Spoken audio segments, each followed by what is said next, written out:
बिहार सरकार के मंत्री ग्रामीण विकास विभाग के अशोक चौधरी आज बिहार दिवस के मौके पर अपने स्टॉल पर पहुंचे हैं। यहाँ पे विभाग की तरफ से एक स्टॉल लगाया गया है, वहाँ मंत्री साहब भाषण दे रहे हैं।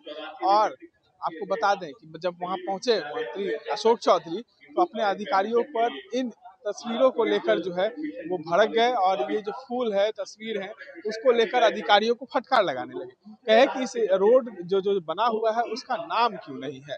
वहीं इन जो फूल है वो लगाए गए थे, इस फूलों को भी लेकर वो भड़के अधिकारियों पर। कहे कि कितने पुराने दिन के फूल आप लगा दिए हैं।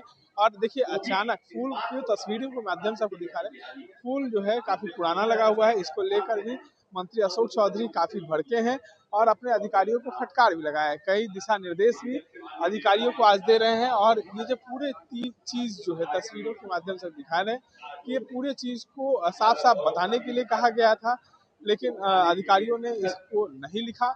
इसको लेकर जो है मंत्री अशोक चौधरी काफी गुस्सा हो गए और भड़क गए अपने अधिकारियों पर।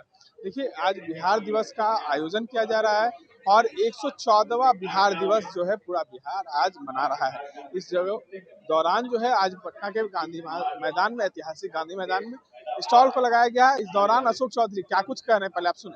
विभाग का स्टॉल लगता है और ये सौभाग्य है कि इस तरह के बिहार दिवस का कार्यक्रम की शुरुआत नीतीश जी ने शुरुआत की और पिछले लगभग 20 वर्षों से ये बिहार दिवस बिहार की गौरवशाली परंपरा, गौरवशाली विरासत और क्या हम कर रहे हैं इससे जनता को रूबरू कराना, अपने आप को बिहारी समझने में गौरव का अनुभूति होना, ये सब काम नीतीश जी ने अपने कार्यकाल में किया। उसी के परिप्रेक्ष्य में हर साल हम लोग 22 मार्च को बिहार दिवस, जिस दिन बिहार का बंगाल से बंटवारा हुआ था, उसको बिहार दिवस के रूप में मनाने का काम नेता कर रहे हैं।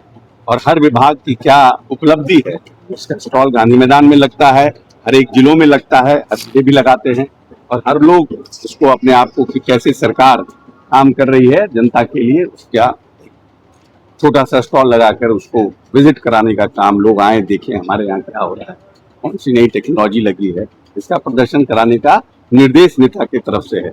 हर साल इस बिहार दिवस में हम लोग लगाते रहे। ग्रामीण विभाग में टेक्नोलॉजी का कैसे प्रयोग हो रहा है सर, आप कैसे बता रहे हैं? हम लोग माननीय नेता का कहना है कि जो चीज का निर्माण हो, किसी का, बिल्डिंग का हो, रोड का हो, नहर का हो, तो उसका एक मेंटेनेंस पॉलिसी भी आना चाहिए और उसी के तहत पहले हम लोग 5 साल की मेंटेनेंस पॉलिसी बनाते थे।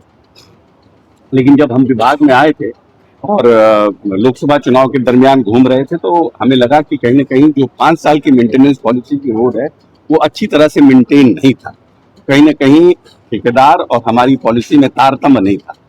और फिर नेता ने इसको एक नई तरीके से जो आरसीडी का है 7 साल की पॉलिसी, उसको अडॉप्ट हम लोगों ने किया कि 7 साल तक 2 बार इसका कालीकरण होना है। चौथे साल में कालीकरण होगा तो ठेकेदार जो लेगा उसको कालीकरण करना है और फिर 7वें साल में कालीकरण करके हमको देगा। अभी हम लोगों के साथ 5वें वर्ष में जब हमको मिलता था तो बड़ा शीर्ण स्थिति में हमें रोड मिलता था। तो आने वाले अभी 3-4 वर्ष में जब हम सब रोडों को बना लेंगे तो फिर हमारे यहाँ इस विभाग पर प्रेशर कम रहेगा। तो और उसमें उन्होंने एक नए ऐप का उद्घाटन किया जिसमें हमारा बिहार हमारी सड़क, ये ऐप को हम लोगों ने लॉन्च कराया था नीतीश जी से कि इस ऐप को अगर आप डाउनलोड करते हैं अपने मोबाइल पर और कहीं भी आपको क्रैक और गड्ढा दिखता है और अगर उसको उस ऐप पर फोटो भेजिएगा तो हमारा जो ये कमांड सेंटर है वो तत्काल विदाउट एनी ह्यूमन इंटरफेरेंस 24 घंटे के अंदर में उस कार्यपालक अभियंता और उस ठेकेदार को अलार्म भेजता है कि भाई यहाँ पर आया है, इसको चेक कराइए। अगर 48 घंटे में वहां से अपडेट नहीं आया कि उस पर क्या हुआ तो फिर उनको जाएगा। और उस तरह से हम लोगों ने पूरी तरह से इसको बांधने का काम किया।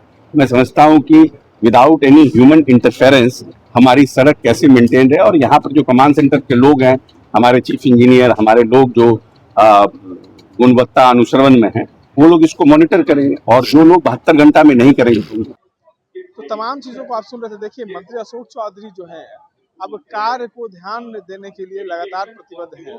कोई भी कटुता जो है वो बढ़ती नहीं जाएगी। अधिकारियों को सख्त निर्देश भी दे रहे हैं। इस तरह के तमाम अपडेट्स के लिए बने रहे इनसाइडर लाइव।